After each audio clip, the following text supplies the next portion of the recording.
contando com a proteção de Deus, de Jesus e dos trabalhadores do espaço que seguem os ensinamentos de Jesus e com as boas vibrações de todos vocês, nós vamos conversar hoje, nós vamos falar hoje sobre esse tema, a última ceia pascual de Jesus.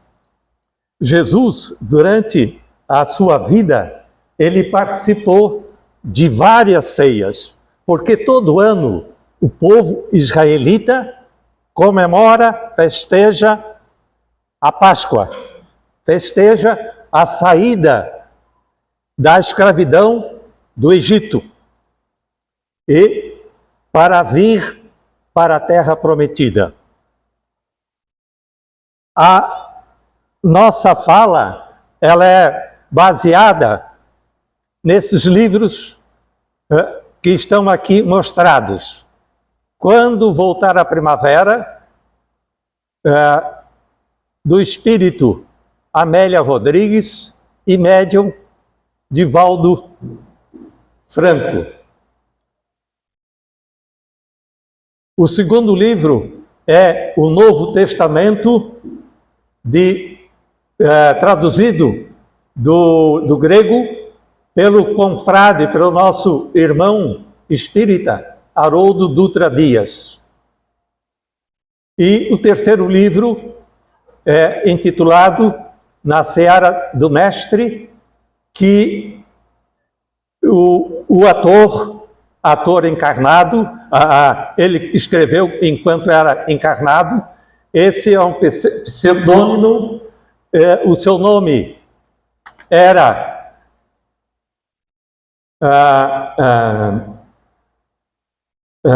Valdemar de Carvalho. Ele hoje está desencarnado, mas ele escreveu os seus livros enquanto encarnado. Um espírita, trabalhador da seara espírita e que, durante a sua vida terrena, escreveu vários livros falando sobre a vida do Mestre Jesus. A Páscoa dos judeus, ela é celebrada no início da primavera. O mês que eles denominam no início da primavera é Nissan.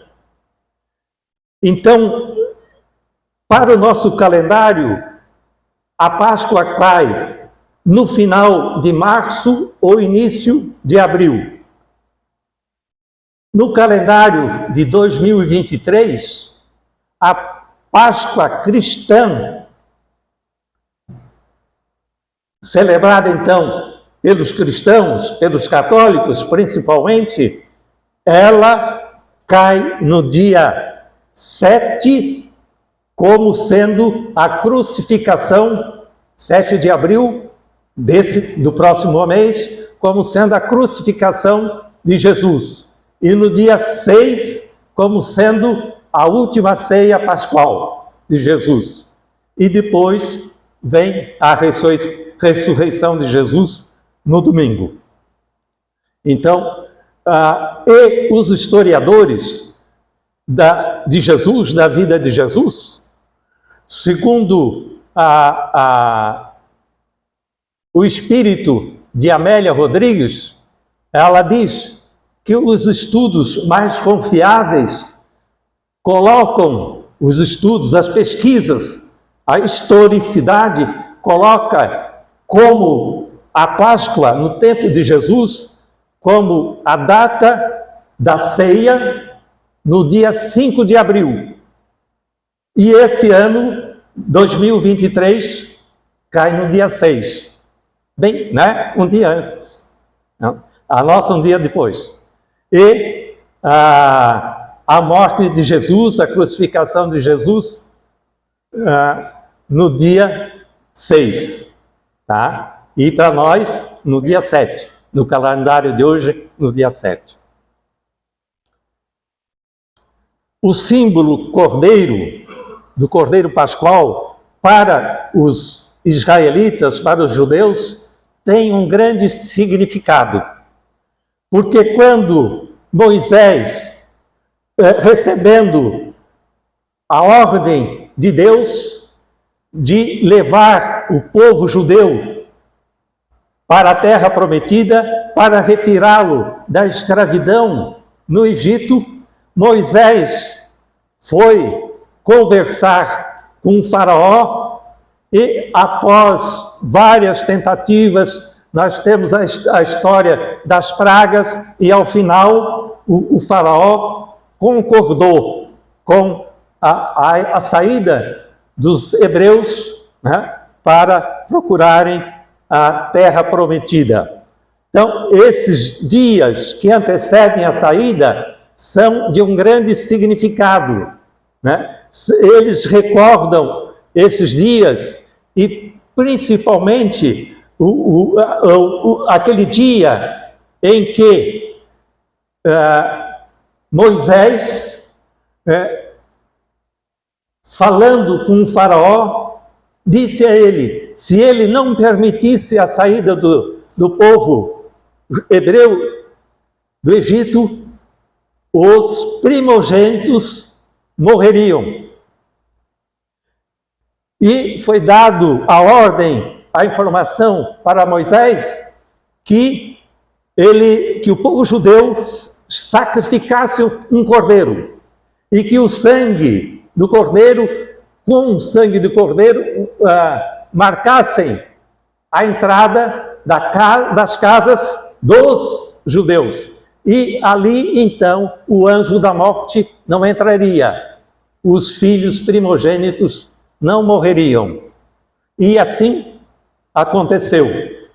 Então, o Cordeiro Pascual tem um significado importante para os hebreus. E eles celebram a Páscoa, né, recordando essa data significativa, essa data importante para o povo em que eles saíram da escravidão, foram libertados por Moisés e levados para o deserto e depois para Canaã, para a terra prometida.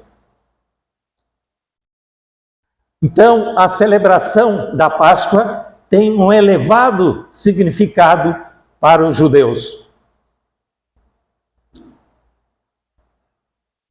Contam os historiadores, aqueles que narram a história da última ceia, que Jesus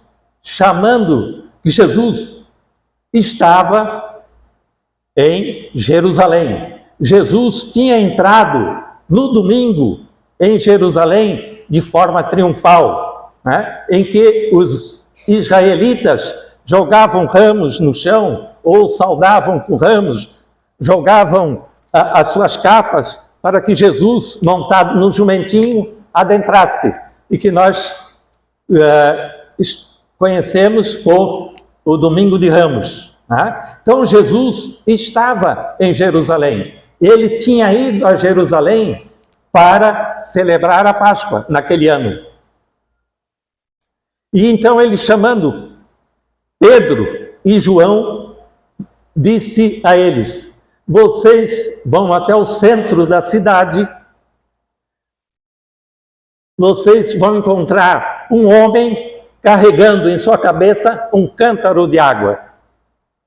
Se fosse uma mulher, seria difícil, porque naquela época as mulheres é que levavam, né? Era uma atividade, uma tarefa das mulheres. Encontrar um homem com um cântaro de água na cabeça foi fácil. Então eles seguiram aquele homem adentrou numa vivenda grande, luxuosa, e eles seguiram, adentraram junto. Encontrando o dono da vivenda, eles disseram: Jesus nos mandou aqui para perguntar ao Senhor aonde ele pode, juntamente com seus discípulos, celebrar a Páscoa. Aquele senhor era um dos discretos seguidores de Jesus, porque havia muitos, mas ficavam discretos porque tinham medo da ação, né, da repressão dos judeus e dos romanos que dominavam a Judéia. Esse senhor se alegrou. Ele disse: hoje a luz entrará em minha casa e nunca mais se apagará. Então levou os discípulos e mostrou onde havia um grande recinto chamado cenáculo, mobiliado, onde eles poderiam preparar a ceia da Páscoa. Pedro e João voltaram. Ao final da tarde, Jesus, com os outros discípulos, vieram àquele local e, ao cair da tarde, começaram os preparativos da Páscoa.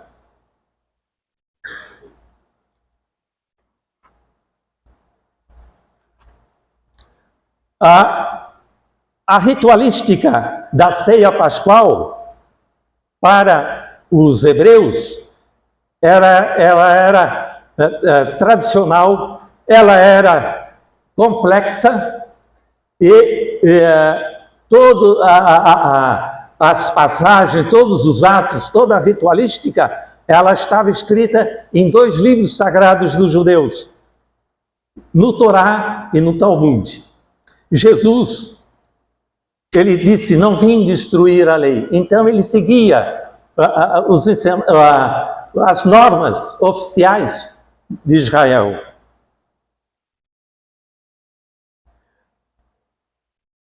Toda a cerimônia, os cânticos, os salmos a ser recitados, as libações do vinho. O vinho era um vinho, 2/3 de água para 1/3 de vinho. Se comia o pão ázimo, o pão tinha um gosto azedo, porque ele não tinha fermento, e a ele era adicionado ervas que tinham um gosto amargo.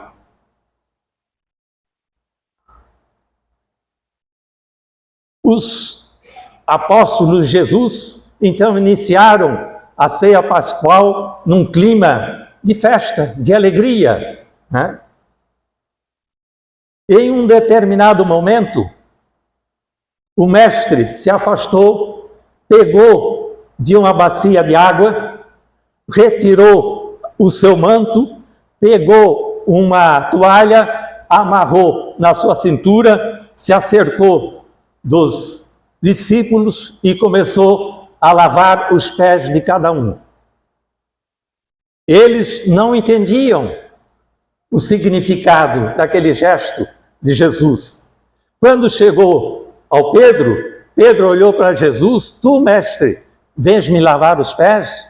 Não, tu não vais me lavar. Jesus olhou seriamente para ele e disse: se tu não permitires que eu te lave os pés, não terás parte comigo. Pedro, admirado, pensou, e de repente ele percebeu que Jesus queria dar uma lição. Aí então ele disse: Senhor, mestre, podes me lavar as mãos? Podes me lavar a cabeça? Podes lavar os pés? Então Jesus continuou a lavar os pés, e aquele ato criou um clima de ternura entre os discípulos.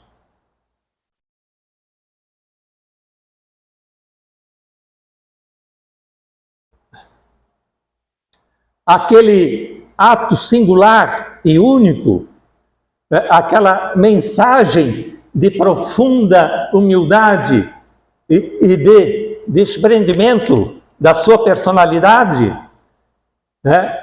eles não compreendiam em profundidade.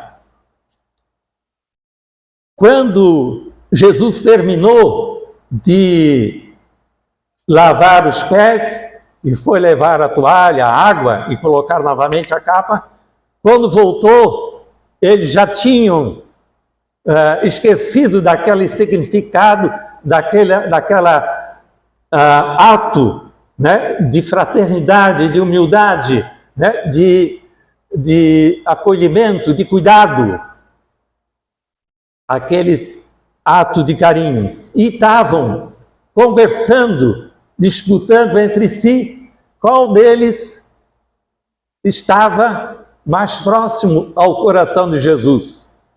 Qual deles Jesus teria preferência?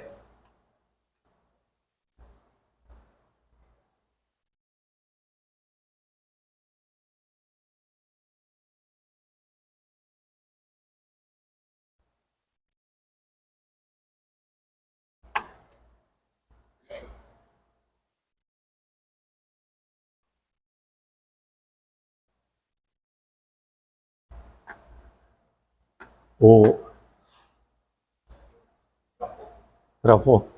Ah, não, agora consegui achar. Tá.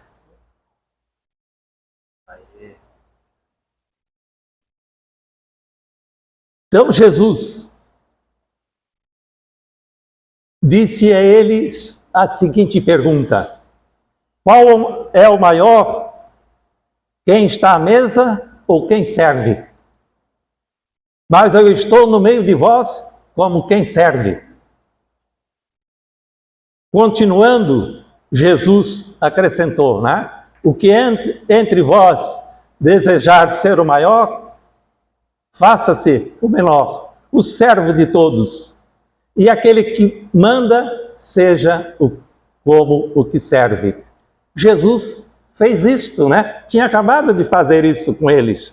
Jesus, a luz do mundo, Salvador, no gesto de profunda humildade, lavou aos pés, dizendo que ele, embora fosse a luz do mundo, ele tinha aquela ternura de cuidar, de servir.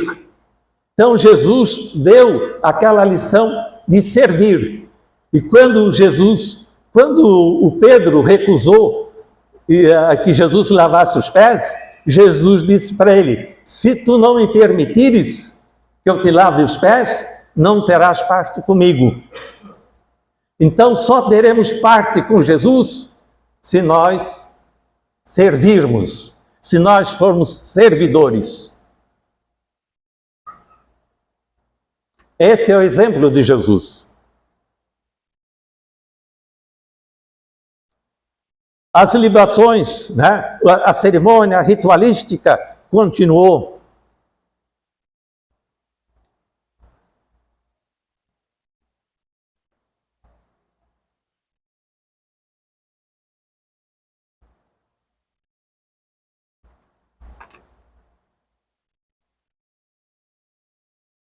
Jesus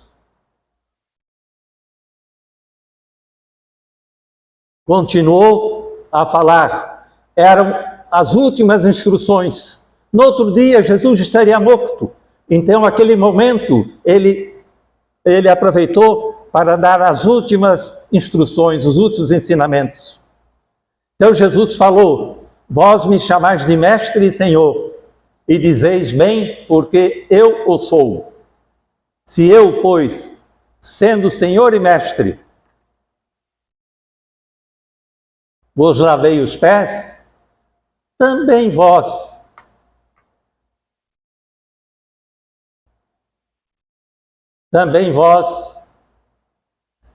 deveis lavar os pés uns aos outros, porque vos dei o exemplo, a fim de que, como eu fiz, assim façais vós também. Jesus, né? Ele não somente falava, ele não somente ensinava, mas ele exemplificava, né? Ele vivenciava.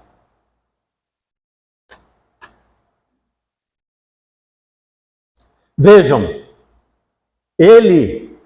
aqui ele diz: eu sou realmente senhor e mestre, mas ele se comportou como um criado ao lavar os pés dos seus discípulos, porque essa tarefa era própria de um criado, de um empregado, e ele fez aquilo, né, como um criado, humilde e silencioso.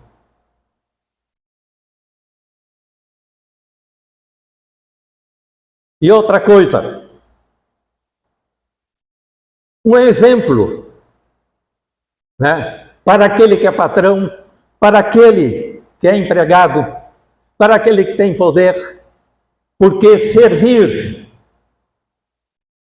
aos menores não é perder a autoridade, não é perder a dignidade. Ao contrário, é aumentar a autoridade, aumentar a dignidade, porque aqueles que são objetos do serviço, que são cuidados, que recebem o benefício, eles reconhecem a grandeza daquele que o beneficiou.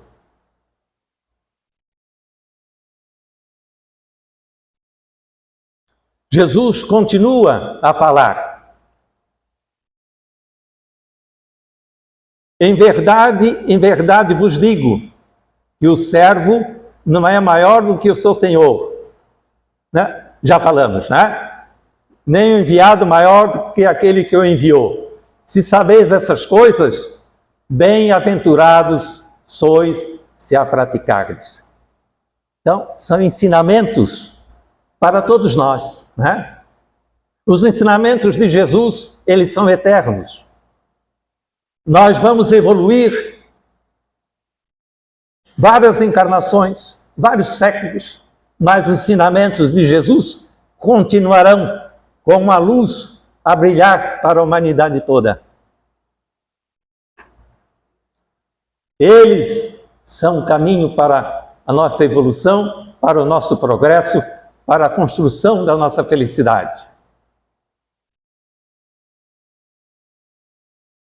As palavras de Jesus continuam. Jesus continua a ensinar. Em verdade vos digo, quem recebe aquele que eu enviar, a mim me recebe. Quem me recebe, a mim recebe aquele que me enviou. Quem recebe Jesus, recebe Deus, o Pai. Porque foi o Pai que enviou Jesus.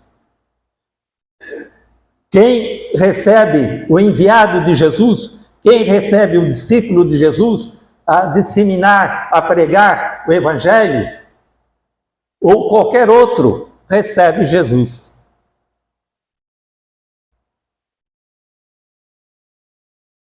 Jesus está nos seus ensinamentos. Jesus é vida para todos nós. É vida plena, isto é, vida com felicidade, porque somente com Jesus, com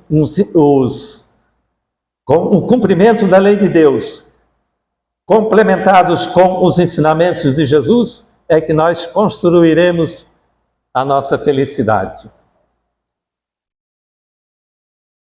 Jesus, né, com a voz suave, mas vigorosa, né, ele continua a dar as suas últimas instruções. Compreendeis o que vos tenho feito? Interroga-os com doce e dorida voz. Vós me chamais de mestre e senhor, e dizeis bem, porque eu o sou. Se eu, pois, sendo senhor e mestre, vos lavei os pés, também vós deveis lavar os pés uns aos outros, porque vos dei o exemplo, a fim de que, como eu fiz, assim também façais vós. Vejam, nós não temos aqui na SECT, na Sociedade Espírita de Recuperação, Trabalho e Educação, nós não temos o asilo dos velhos, nós não temos o lar das crianças, né? Nós temos, né? São velhos, são pessoas que precisam do amparo, que precisam do nosso cuidado. E muitas vezes, esse cuidado se traduz em quê? Em dar um banho, em lavar os pés, seguir Jesus, né? Então, quando Nelito, o fundador, criou a SECT, ele estava seguindo essas palavras de Jesus. E todos aqueles que foram contaminados pela ideia de Nelito, né, porque queremos seguir a Jesus, também estão cumprindo esses ensinamentos.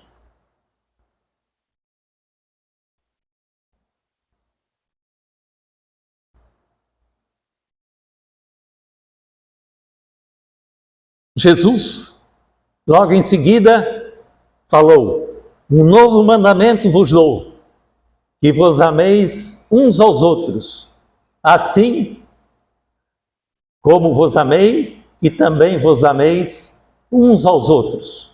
Nisto todos conhecerão que sois meus discípulos, se tiverdes amor uns aos outros.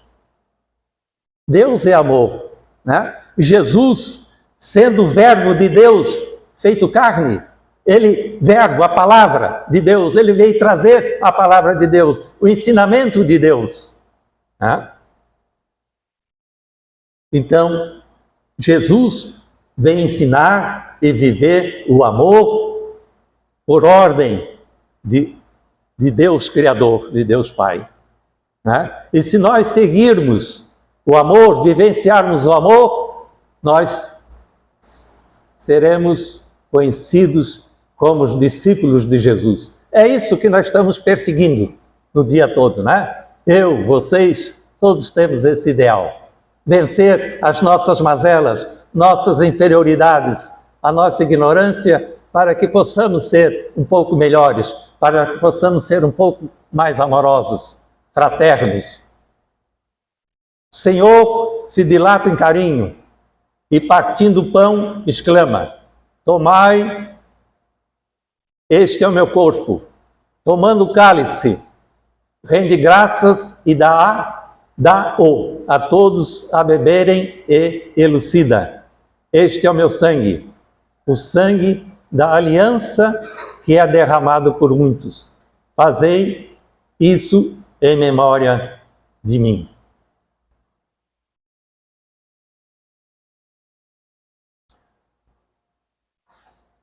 Na ampulheta dos tempos, a refeição pascual, sem atavios e sem adereços, sem adornos, nem ritualísticas, seria um traço de união entre as criaturas que se amassem à luz do Cristo, todas as criaturas. A comunhão pascual, a divisão do pão, significariam a doação dos bens pessoais a favor de todos, a caridade, a distribuição dos excessos para as alegrias gerais e a contribuição de amor para amenizar as dores dos corações sofridos em memória de Jesus. Fazei isso em memória de Jesus. O pão que Jesus partiu e disse: esse é o meu corpo, ele significa o Evangelho de Jesus, o ensinamento de Jesus. Quando ele disse, esse distribuiu o vinho e disse: este é o meu sangue, também é o Evangelho de Jesus. Quando nós ingerimos o pão, esse pão precisa ser digerido no nosso estômago, no nosso corpo. E depois, os produtos da digestão precisam ser assimilados, absorvidos e elevados pelo sangue para agirem nas células, nos tecidos e nos órgãos e promoverem a saúde. Então, o Evangelho de Jesus é saúde para a alma e saúde para o corpo. É pão para o corpo e pão para o espírito.